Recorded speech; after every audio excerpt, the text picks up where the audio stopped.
जी हाँ दोस्तों, ये वीडियो आप सभी छात्र छात्राओं के लिए रामबाण साबित हो सकता है अगर आप भी बिहार बोर्ड से क्लास 12th इंटर की बोर्ड परीक्षा 2 फरवरी 2023 के दिन देने वाले हैं। तो जी हाँ दोस्तों, क्योंकि आज के इस वीडियो में हम आप सभी छात्र छात्राओं के लिए लेके आ चुके हैं सब्जेक्ट फिजिक्स के मोस्ट इंपोर्टेंट वायरल ऑब्जेक्टिव प्रश्न जो आपकी परीक्षा में आने की पूरी संभावना है। तो सभी छात्र छात्राएं इस वीडियो को अंत तक बने रहिएगा और जितना हो सकता है इस वीडियो को लाइक करके शेयर कीजिएगा। तो चलिए दोस्तों, बिना समय को व्यर्थ किए हुए आज का वीडियो शुरू करते हैं। आपको हम सीधे लेकर चलते हैं क्लास 12th सब्जेक्ट फिजिक्स के मोस्ट इंपोर्टेंट ऑब्जेक्टिव प्रश्न की ओर। उससे पहले आप सभी छात्र छात्राओं से एक ही निवेदन है कि अगर आप इस चैनल पर पहली बार आए हैं तो चैनल को लाल बटन दबा के सब्सक्राइब कर लीजिए, साथ ही बगल वाली घंटी को दबा के ऑल पे सेलेक्ट कर लीजिए, जिससे कि आपको आने वाली नेक्स्ट वीडियो का नोटिफिकेशन सबसे पहले मिल सके। तो चलिए दोस्तों, आज का वीडियो शुरू करते हैं।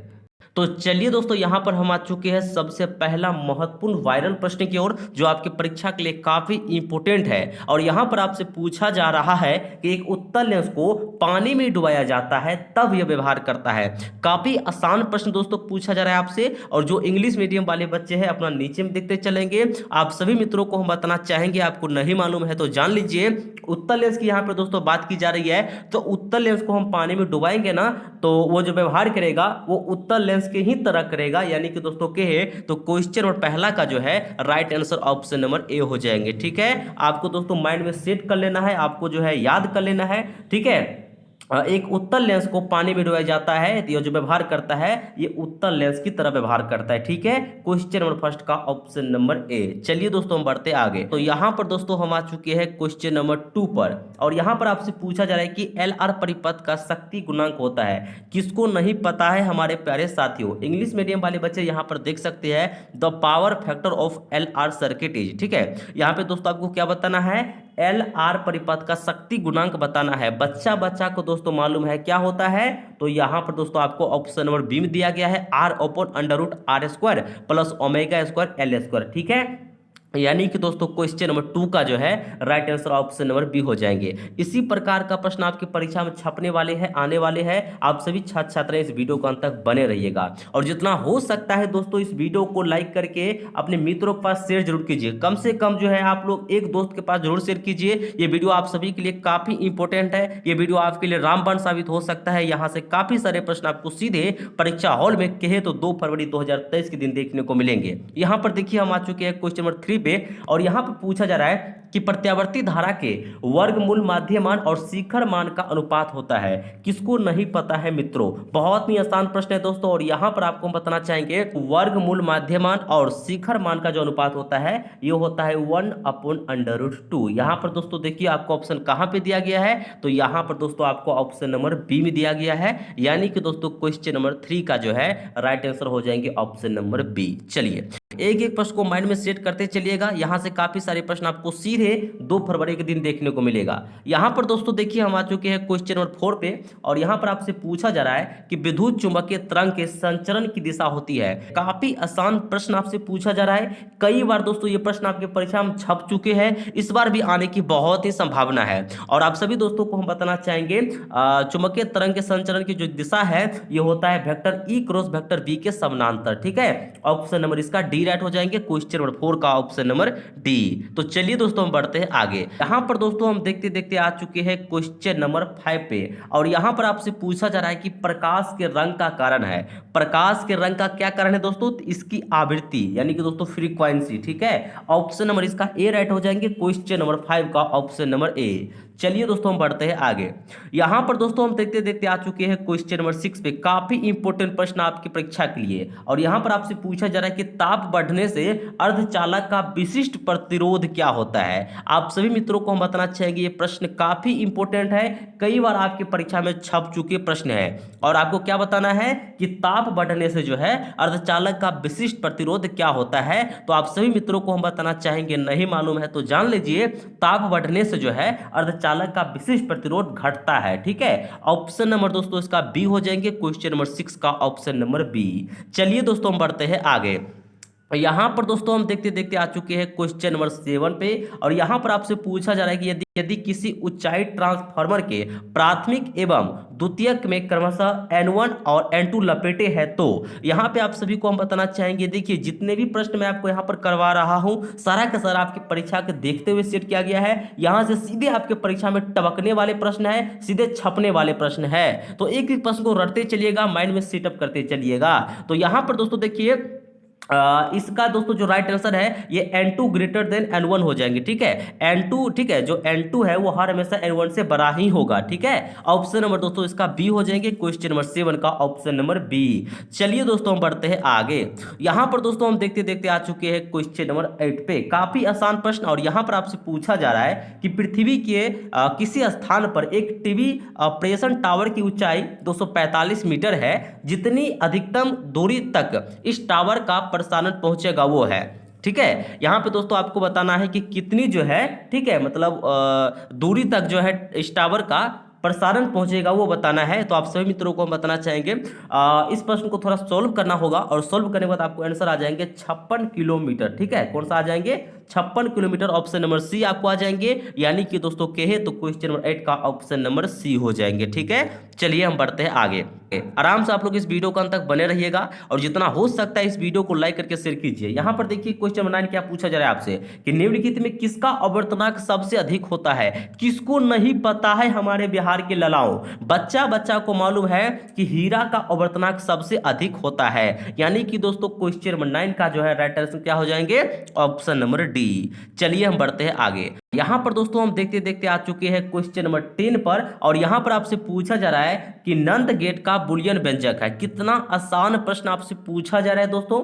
देखिए पहले एंड के लिए क्या होता है, तो एंड के लिए ए डॉट बी होता है, और एन लगा है ना, एंड में एन लगा है तो इस पे एक वार हो जाएगा। तो यहां पर दोस्तों देखिए आपको कहां पे दिया गया, और यहां पे वाई बराबर हो जाएंगे। ठीक है, ये दोस्तों आपको ऑप्शन नंबर देखिए डी में दिया गया है, वाई बराबर क्या हो जाएंगे? ए डॉट बी का वार। ठीक है, ऑप्शन नंबर दोस्तों इसका डी राइट हो जाएंगे। यानी कि दोस्तों क्वेश्चन नंबर 10 का ऑप्शन नंबर डी। चलिए हम बढ़ते हैं आगे। यहां पर दोस्तों हम देखते देखते आ चुके हैं क्वेश्चन नंबर 11 पे। काफी इंपोर्टेंट प्रश्न आपसे पूछा जा रहा है कि अनुचुंबकीय पदार्थ की प्रवृत्ति। कितना आसान प्रश्न है मित्रों, आप सभी को हम बताना चाहेंगे अनुचुंबकीय पदार्थ की जो प्रवृत्ति है ये कांस्टेंट होता है, स्थिर हो जाएंगे। ठीक है, ऑप्शन नंबर ए इसका राइट हो जाएंगे। चलिए हम बढ़ते हैं आगे।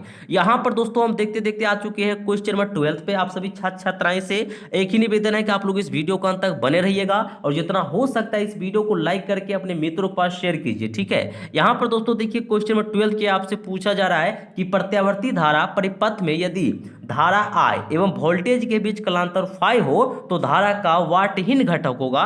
तो आप सभी मित्रों को हम बताना चाहेंगे इस धारा का जो वाटहीन घटक है ये आपको हो जाएंगे I साइन फाई। क्या हो जाएंगे? I sine phi. ये आपको दोस्तों ऑप्शन नंबर सी में दिया गया है। यानी कि दोस्तों क्वेश्चन नंबर 12 का ऑप्शन नंबर सी हो जाएंगे। चलिए हम बढ़ते हैं आगे।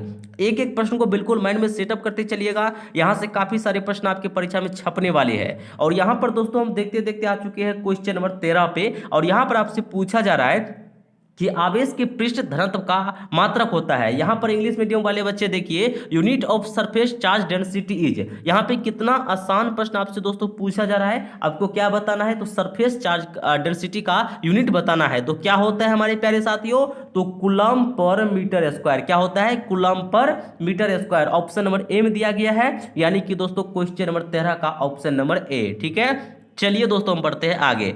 यहां पर दोस्तों हम देखते देखते आ चुके हैं क्वेश्चन नंबर 14 पे। काफी इंपोर्टेंट प्रश्न है, और यहां पर आपसे पूछा जा रहा है कि सामान्य समायोजन के लिए खगोलीय दूरदर्शक की आवर्धन क्षमता होती है। यहां पर दोस्तों आपको हम बताना चाहेंगे बच्चा बच्चा को मालूम है कि खगोलीय दूरदर्शक की जो आवर्धन क्षमता है ये होता है -f0/fe। ठीक है, ऑप्शन नंबर दोस्तों इसका ए राइट हो जाएंगे, क्वेश्चन नंबर 14 का ऑप्शन नंबर ए। चलिए हम बढ़ते हैं आगे। यहां पर दोस्तों हम देखते देखते आ चुके हैं क्वेश्चन नंबर 15 पे। काफी इंपोर्टेंट प्रश्न है दोस्तों, और ये प्रश्न कई बार आपकी परीक्षा में छप चुके प्रश्न है। और यहां पर आपसे पूछा जा रहा है कि एन आवर्तनांक तथा ए प्रिज्म कोण वाले पतले प्रिज्म का न्यूनतम विचलन कोण होता है। क्या होता है दोस्तों? तो आप सभी मित्रों को मालूम है n-1 इंटू ए हो जाएंगे। ठीक है, ऑप्शन नंबर दोस्तों इसका बी हो जाएंगे, क्वेश्चन नंबर 15 का ऑप्शन नंबर बी। चलिए बढ़ते हैं आगे। यहाँ पर दोस्तों हम देखते देखते आ चुके हैं क्वेश्चन नंबर 16 पे, और यहाँ पर आपसे पूछा जा रहा है कि 60 वाट तथा 40 वाट के दो बल्ब यदि श्रेणी क्रम में जोड़े जाए तो उनकी सम्मिलित शक्ति होगी। ठीक है, क्या बताना है दोस्तों, इन दोनों को जो है सम्मिलित शक्ति आपको बताना है। तो आपको हम बताना चाहेंगे दोस्तों, इस प्रश्न को सोल्व करने के बाद आपको जो आंसर आ जाएंगे ये 24 वाट आ जाएंगे। ठीक है, क्या आ जाएंगे, 24 वाट। आपको ऑप्शन नंबर डी में दिया गया है। ठीक है, बहुत ही आसान प्रश्न है, आप लोग इसे इजीली सोल्व कर सकते हैं। और यहाँ पे दोस्तों आपको ध्यान रखना है, क्वेश्चन नंबर 16 का जो है राइट आंसर आपको आ जाएंगे 24 वाट, ऑप्शन नंबर डी। चलिए बढ़ते हैं आगे। यहां पर दोस्तों हम देखते देखते आ चुके हैं क्वेश्चन नंबर 17 पे, और यहां पर आपसे पूछा जा रहा है कि यदि 100 वोल्ट तक आवेशित करने पर एक संधारित्र की संचित ऊर्जा 1 जूल हो तो संधारित्र की धारिता होगी। बहुत ही आसान प्रश्न है दोस्तों। तो यहाँ पर दोस्तों आपको हम बताना चाहेंगे, इस प्रश्न को सॉल्व करने के लिए आपको यहाँ पर एक फार्मूला का इस्तेमाल करना पड़ेगा, और ये फार्मूला होता है क्या, तो U बराबर होता है दोस्तों 1/2 CV²। और यहाँ पर दोस्तों देखिए आपको U का भी मान दिया गया है 1 जूल, और यहाँ पर दोस्तों V का भी मान दिया गया है 100 वोल्ट। ठीक है, और दोस्तों आपको C का मान फाइंड करना है। ठीक है, संधारित्र की जो है धारिता आपको ज्ञात करना है। तो यहाँ पर दोस्तों सोल्व करने के बाद आपको जो राइट आंसर आ जाएंगे आपको ऑप्शन नंबर बी हो जाएंगे। ठीक है, 2 × 10⁻⁴ फ्राइडे, ऑप्शन नंबर बी। चलिए बढ़ते हैं आगे। यहां पर दोस्तों हम देखते देखते आ चुके हैं क्वेश्चन नंबर 18 पे। बहुत ही आसान प्रश्न है, और आपसे पूछा जा रहा है कि बेलनाकार लेंस का व्यवहार किया जाता है आंख के उस दोष को दूर करने के लिए जिसे कहा जाता है। तो यहां पर दोस्तों आपको हम बताना चाहेंगे क्वेश्चन नंबर 18 का ऑप्शन नंबर सी राइट हो जाएंगे। ठीक है, चलिए दोस्तों हम बढ़ते हैं आगे। यहां पर दोस्तों हम देखते देखते आ चुके हैं क्वेश्चन नंबर 19 पे। काफी इंपॉर्टेंट प्रश्न है दोस्तों, और यहां पर आपसे पूछा जा रहा है कि आदर्श एमीटर का प्रतिरोध होता है। कितना आसान प्रश्न है मित्रों। आदर्श एमीटर का प्रतिरोध क्या होता है, तो 0 होता है, 0 होता है। ऑप्शन नंबर दोस्तों क्या हो जाएंगे, ए हो जाएंगे। ठीक है, आदर्श एमीटर का प्रतिरोध क्या होता है, 0, ऑप्शन नंबर ए। चलिए बढ़ते हैं आगे। यहां पर दोस्तों हम देखते देखते आ चुके हैं क्वेश्चन नंबर 20 पे, और यहां पर आपसे पूछा जा रहा है कि पृथ्वी के चुंबकीय क्षेत्र BH में यदि किसी चुंबकीय सुई के दोलन की आवृत्ति n हो तो क्या हो जाएंगे। तो आपको हम बताना चाहेंगे दोस्तों, ये हो जाएंगे n² समानुपाती BH। ठीक है, ऑप्शन नंबर दोस्तों इसका वी राइट हो जाएंगे, क्वेश्चन नंबर 20 का ऑप्शन नंबर बी। चलिए हम बढ़ते हैं आगे। एक एक प्रश्न को माइंड में सेटअप करते चलिएगा और इस वीडियो को अंत तक बने रहिएगा। यहां पर दोस्तों हम आ चुके हैं क्वेश्चन नंबर 21 पे, और यहां पर आपसे पूछा जा रहा है कि किसी बिंदुवत शॉर्ट से परिमित दूरी पर तरंगार होता है। ठीक है, तो यहां पे दोस्तों आपको हम बताना चाहेंगे ये होता है गोलाकार। ठीक है, क्या हो जाएंगे, गोलाकार, ऑप्शन नंबर दोस्तों इसका ए राइट हो जाएंगे, क्वेश्चन नंबर 23 का ऑप्शन नंबर ए, गोलाकार। ठीक है, चलिए हम बढ़ते हैं आगे। यहां पर दोस्तों हम आ चुके हैं क्वेश्चन नंबर 22 पे। काफी इंपोर्टेंट प्रश्न है दोस्तों। डायनेमो के कार्य का सिद्धांत आधारित है, किस पे आधारित है, तो विद्युत चुम्बकीय प्रेरण पे। ठीक है, ऑप्शन नंबर बी हो जाएंगे, क्वेश्चन नंबर 22 का ऑप्शन नंबर बी। चलिए बढ़ते हैं आगे। यहां पर दोस्तों हम देखते देखते आ चुके हैं क्वेश्चन नंबर 23 पे। जितने भी छात्र छात्राएं इस वीडियो को देख रहे हैं और अभी तक एक लाइक नहीं किए हैं तो एक प्यारा सा लाइक जरूर कर दीजिएगा। आपका एक लाइक ही हमारे मेहनत का फल होता है। और चैनल पर नई बार है तो चैनल को लाल बटन दबा के सब्सक्राइब कर लीजिए ताकि आपको नेक्स्ट वीडियो का नोटिफिकेशन सबसे पहले मिल सके। ठीक है, यहां पर दोस्तों देखिए क्या क्वेश्चन है, क्वेश्चन नंबर 23 कि लैम्डा तरंग दैर्ध्य वाले फोटोन की ऊर्जा होती है, क्या होती है दोस्तों, तो hc/λ, ऑप्शन नंबर क्या हो जाएंगे, बी। ठीक है, 23 का बी। चलिए दोस्तों हम बढ़ते हैं आगे। यहां पर दोस्तों हम आ चुके हैं क्वेश्चन नंबर 24 पे, और यहां पर आपसे पूछा जा रहा है कि वैद्युत ध्रुव की निरक्षीय स्थिति में विद्युत विभव का व्यंजक होता है। देखिए निरक्षीय स्थिति में क्या होता है, तो 0 होता है, 0 होता है। ऑप्शन नंबर इसका दोस्तों डी हो जाएंगे, क्वेश्चन नंबर 24 का ऑप्शन नंबर डी। ठीक है, आपको दोस्तों याद रखना है कि विद्युत द्विध्रुव की जो है निरक्षीय स्थिति में विद्युत विभव का व्यंजक जो है 0 होता है। ठीक है, चलिए बढ़ते हैं आगे। यहां पर दोस्तों हम देखते देखते आ चुके हैं क्वेश्चन नंबर 25 पे। काफी इंपोर्टेंट प्रश्न है दोस्तों।